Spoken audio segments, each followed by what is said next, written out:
Hello everyone, I am गौरव और आप देख रहे हैं बी आई ब्रिलियंट। आज की वीडियो हम बात करेंगे आर्टिकल 18 की। इंडियन कॉन्स्टिट्यूशन का आर्टिकल 18 क्या कहता है उसके बारे में हम जानेंगे। तो चलिए शुरू करते हैं।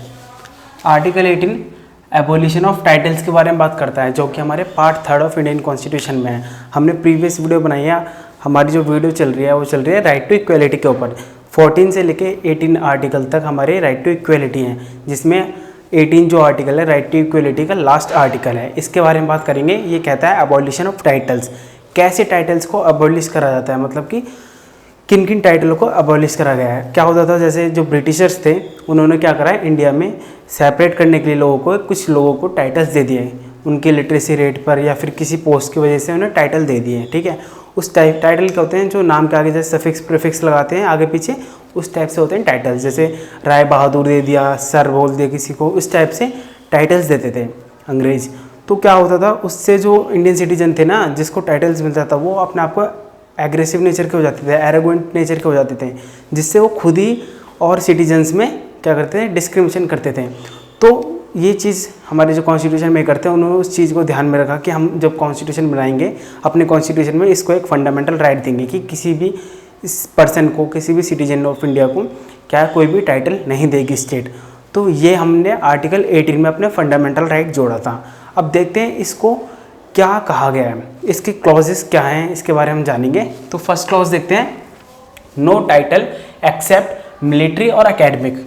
अब बेयर एक्ट की लैंग्वेज देखना, बुक में पढ़ना, मैं शॉर्ट में बता रहा हूँ कि ये कहता है क्लॉज 1, 18 क्लॉज 1 कहता है कि कोई भी टाइटल एकेडमिक को छोड़ के और मिलिट्री पर्पस के लिए छोड़कर जितने भी टाइटल्स हैं वो सारे क्या एबोलिश हो जाएंगे। मतलब कि जो पहले जो गवर्नमेंट ने या फिर हम उसके कहते हैं ब्रिटिशर्स ने जो भी टाइटल्स दिए थे वो ऑटोमेटिक एबोलिश हो जाएंगे जब भी हमारा फंडामेंटल राइट बन गया है। ठीक है, और इन फ्यूचर भी कोई भी स्टेट गवर्नमेंट या सेंट्रल गवर्नमेंट या हमारा कोई भी अथॉरिटी किसी भी पर्सन को टाइटल्स नहीं देगी, ये कहता है आर्टिकल 18। 2 एक्सेप्शन दे रखे हैं इसमें, मिलिट्री और एकेडमिक। इन 2 पर्पस को छोड़ के, इन 2 एक्सेप्शन को छोड़ के किसी भी टाइटल को एक्सेप्ट नहीं करती। अब एकेडमिक और मिलिट्री में कैसे, जैसे LLB करने के बाद एडवोकेट लगा लेते हैं। ठीक है, ये आपकी एकेडमिक क्वालिफिकेशन के हिसाब से जो पोस्ट लग रही है, टाइटल मिल रहा है, इसको मान लिया गया है। ठीक है, ये परमिसेबल है। और जैसे मिलिट्री में आपने देखा है कि बहादुर, वो मेजर जनरल, इस टाइप की लगाते हैं पोस्ट, इसको भी एक्सेप्टेबल माना गया है। ठीक है, एकेडमिक में जैसे PhD करके डॉक्टर लगा लेते हैं, MBBS करके डॉक्टर, तो इसको एक्सेप्टेबल माना गया है। मतलब कि इन 2 को छोड़कर जितने भी टाइटल्स हैं सबको एबॉलिश कर दी जाएगी, जो पहले के थे वो भी, और इन फ्यूचर में गवर्नमेंट तो देगी नहीं, खैर, क्योंकि हमारे कॉन्स्टिट्यूशन में फंडामेंटल राइट जोड़ दिया गया है। तो इसी की बात करते हैं क्लॉज 1। क्लॉज 2 देखते हैं क्या कहता है, no citizen of India shall accept any title from any foreign state. देखो फर्स्ट में तो कहा है कि हमारे इंडियन सिटीजन जो है, हमारी कॉन्स्टिट्यूशन में दे दिया है कि वो क्या है कि टाइटल नहीं देगी। किस किस को नहीं देगी, बस मिलिट्री और एकेडमिक को छोड़कर जितने भी हैं उन सबको टाइटल्स उनके एबोलिश हो जाएंगे, ये कहता है। बस मिलिट्री और एकेडमिक को देगी टाइटल। ठीक है, ये कहता है। लेकिन सेकेंड में क्या कहता है कि किसी भी फॉरेन स्टेट का कोई भी इंडियन सिटीजन टाइटल ले भी नहीं सकता। मतलब जैसे मैं इंडियन सिटीजन हूँ, मैं किसी और कोई मुझे फॉरेन स्टेट जो है, फॉरेन कंट्री, वो मुझे कोई टाइटल दे तो वो भी मैं ले नहीं सकता, क्योंकि हमारा कॉन्स्टिट्यूशन का आर्टिकल 18 का सेकंड क्लॉज कहता है, ठीक है, कि कोई भी सिटीजन, इंडियन सिटीजन किसी फॉरेन स्टेट से भी टाइटल नहीं ले सकता है। ये बात करता है हमारा 18 क्लॉज 2। 18 क्लॉज 3 क्या कहता है, इसको देखो, no person who is not a citizen of India shall while he holds any office of profit or trust under the state accept without the consent of president. यहाँ देखना एक्सेप्शन दे रखा है, without the consent of president any title from any foreign state. इसमें बोला गया है कि जो भी इंडियन सिटीजन, देखो क्लॉज सेकंड में तो कहा गया कि इंडियन सिटीजन जो है वो भी फॉरेन स्टेट से क्या टाइटल नहीं ले सकता है। लेकिन थर्ड क्लॉज में क्या गया है कि क्या कहा गया है कि जो नॉन सिटीजन है, मतलब कि कोई फॉरेनर है, वो इंडिया में रह रहा है, ठीक है, वो ऑफिस ऑफ प्रॉफिट को होल्ड कर रहा है, तो वो भी किसी फॉरेन स्टेट से, मतलब कि अपनी जो कंट्री है उससे या फिर किसी भी और अदर नेशन से कोई टाइटल नहीं ले सकता है।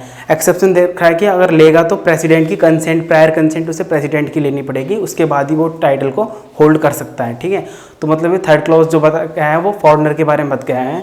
लेकिन ऑफिस ऑफ प्रॉफिट एक टर्म यूज़ करा गया है यहाँ, office of profit or trust. Office of profit क्या होता है, ऑफिस ऑफ प्रॉफिट को मैं ऐसे बताता हूँ कि आप समझ लो कोई गवर्नमेंट एम्प्लॉय है, ठीक है, अब गवर्नमेंट सर्विस है, उसमें कोई फॉरेनर आके रह रहा है, मतलब फॉरेनर अपनी सर्विस दे रहा है, उसमें वो अलाउंसेस, सैलरी, वो सैलरीज, पर्क्स, रेवेन्यू सारा क्या है गवर्नमेंट से रिलेट कर रहा है, पब्लिक सेक्टर को डील कर रहा है, तो यही माना गया ऑफिस ऑफ प्रॉफिट। ठीक है, चाहे वो स्टेट के अंदर हो चाहे सेंट्रल के अंदर हो, कोई भी होल्ड कर रहा है ऐसी, कोई भी फॉरेनर ऐसी पोस्ट को होल्ड कर रहा है जो ऑफिस ऑफ प्रॉफिट है, तो उसको भी कोई टाइटल नहीं दे सकता है। उसकी खुद की कंट्री फॉरेनर है तो फॉरेन की कंट्री, या फिर और नेशंस की कंट्री और नेशंस जो हैं वो उसको टाइटल नहीं दे सकते। ये हमारा क्लॉज बात करता है 18 क्लॉज 3। ठीक है, उसको प्रायर कंसेंट प्रेसिडेंट की लेनी पड़ेगी अगर कोई टाइटल लेता है, तो कंसेंट के बिना नहीं ले सकता है। ठीक है, अब बात करते हैं 18(4) की। थ्योरी देख लेना, 18 क्लॉज 3 की और 4 की सेम है, बस यहाँ नीचे दे रखा है थोड़ा। एक्सेप्ट एनी प्रेजेंट इमोलमेंट और office any kind form of under any foreign state, मतलब कि जो फॉरेनर है जो इंडिया में ऑफिस ऑफ प्रॉफिट को होल्ड कर रखा है, तो कोई भी फॉरेन स्टेट से वो क्या है, ना ही इमोल्यूमेंट्स ले सकता, ना ही कोई प्रेजेंट ले सकता। ठीक है, और ना ही किसी तरह का ऐसे कोई ऑफिस होल्ड कर सकता। प्रायर कंसेंट किसकी लेनी पड़ेगी, प्रेसिडेंट की। तो ये 18 क्लॉज 4 कहता है। ठीक है, अब हमने बात करें 4 क्लॉज की। देखो फर्स्ट क्लॉज में क्या कहता है कि मिलिट्री और एकेडमिक को छोड़ के कोई भी टाइटल एक्सेप्टेबल नहीं है इंडिया में। ठीक है, क्योंकि एबोलिशन ऑफ टाइटल हो चुका है। सेकंड क्लॉज कहता है कि इंडियन सिटीजन कोई भी टाइटल नहीं ले सकता किसी फॉरेन स्टेट से। ठीक है, फॉरेन स्टेट में सारे नेशंस आ जाते हैं, किसी भी स्टेट से नहीं ले सकता है। थर्ड बात करता है कि जो नॉन सिटीजन्स ऑफ इंडिया है वो अगर ऑफिस ऑफ प्रॉफिट को होल्ड कर रहा है, मतलब कि गवर्नमेंट सेक्टर को डील कर रहा है। ठीक है, और सैलरी अलाउंसेस जितने भी सब गवर्नमेंट दे रही है, इंडियन गवर्नमेंट, तो वो क्या है, वो भी आर्टिकल नहीं, वो सॉरी क्या है, ये टाइटल्स नहीं ले सकता किसी फॉरेन स्टेट से।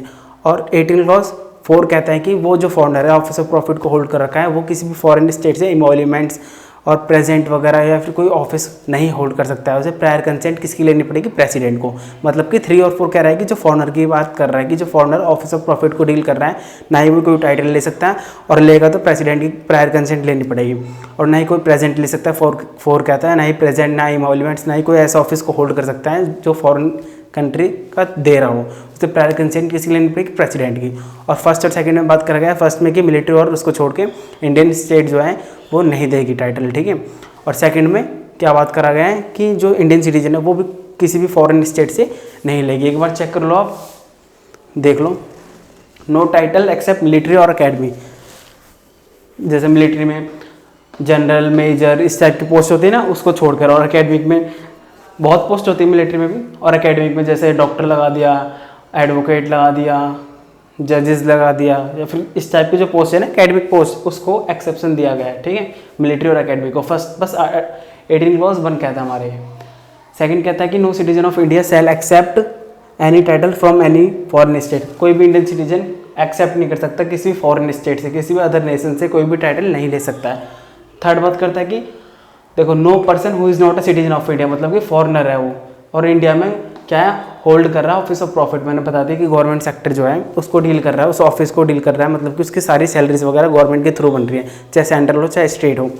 वो क्या है, वो बिना प्रेसिडेंट की कंसेंट के बिना कोई भी फॉरेन स्टेट से कोई भी टाइटल नहीं ले सकता है। और फोर्थ बात करता है कि वो प्रेजेंट या इमोल्यूमेंट या फिर कोई ऐसे टाइप का ऑफिस किसी फॉरेन स्टेट से नहीं ले सकता है। ये क्लॉजेज बात करते हैं हमारे। ठीक है, तो 4 क्लॉजेज हो गए। अब बात करता हूँ मैं, हमारी जो इंडियन गवर्नमेंट थी उन्होंने 1954 में कुछ अवार्ड्स लाए थे। जैसे आपने अवार्ड सुने होंगे, भारत रत्न, पद्म भूषण, पद्म विभूषण, ठीक है, पद्मश्री, ये 4 अवार्ड्स को इंट्रोड्यूस करा गया था 1954 में। अब 1954 में इंट्रोड्यूस कर दिया, ठीक है। 1977 में ये कोर्ट में चैलेंज हुआ, किस बिहाफ पे, कि आर्टिकल 18 जो एबोलिशन ऑफ टाइटल्स है इसको वायलेट कर रहा है। मतलब कि टाइटल्स देने के लिए तो आपने मना करा था और आप ये 4 अवार्ड्स एज ए टाइटल दे रहे हो, तो क्या करा था 1977 में इसको सुप्रीम कोर्ट ने क्या करा था, इनवैलिड कर दिया था। ठीक है, ये चैलेंज हुआ था कोर्ट में 1977 में, तो इसको इनवैलिड कर दिया था। हाँ कि हाँ सही कह रहे हो आप, एबोलिशन ऑफ टाइटल्स हो रहा है इसलिए कर दिया। लेकिन उसी के 3 साल बाद 1980 में क्या कर रहा है, इसको दोबारा कॉन्स्टिट्यूशनल डिक्लेयर कर दिया। मतलब सुप्रीम कोर्ट ने ये कहा कि हम जिस टाइटल्स के एबोलिशन की बात कर रहे थे, हमारी कॉन्स्टिट्यूशन जो मेकर्स थे, फ्रेमर्स थे, उनका इंटेंशन क्या था, उनका इंटेंशन था कि जो प्री ब्रिटिशर्स रूल था ना, ब्रिटिशर्स रूल था उस टाइम पे जो उन्होंने टाइटल्स दिए थे उस टाइटल्स को एबोलिश करने के लिए, और फ्यूचर में ऐसे ना दे।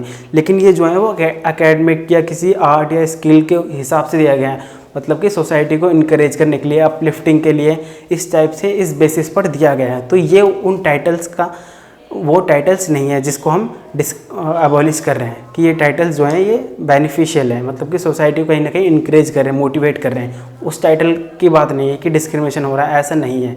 तो इसको 3 साल बाद क्या करा, एक्सेप्टेंस मिल गई इन 4 अवार्ड्स को। तो इस टाइप से अवार्ड्स हो चुके हैं, जैसे पद्म, वो वीर चक्र, अशोक चक्र, ये सारे इस टाइप में आ जाते हैं, ठीक है। मतलब कि वो आर्टिकल 18 में नहीं माने जाते हैं, एबॉलिशन ऑफ टाइटल्स। तो अब बस सिंपल इतना याद रखना कि आर्टिकल 18 क्या कहता है। हमारा राइट टू इक्वलिटी पूरा कवर हो गया। 14 to 18 मैंने सारे वीडियोस बना दिए, इसके ऊपर आप चेक कर लीजिए। 14 में right to equality, equality before law की बात करी थी, इक्वल प्रोटेक्शन ऑफ लॉ, ठीक है। 15 में हमने 5 ग्राउंड्स बताए थे, उन पे प्रोहिबिशन लगाया था। क्या थे? Caste, religion, sex, place of birth, ठीक है। इन 5 पे हमने क्या करा था, प्रोहिबिशन लगाया था। आर्टिकल 15 में ये कहता है।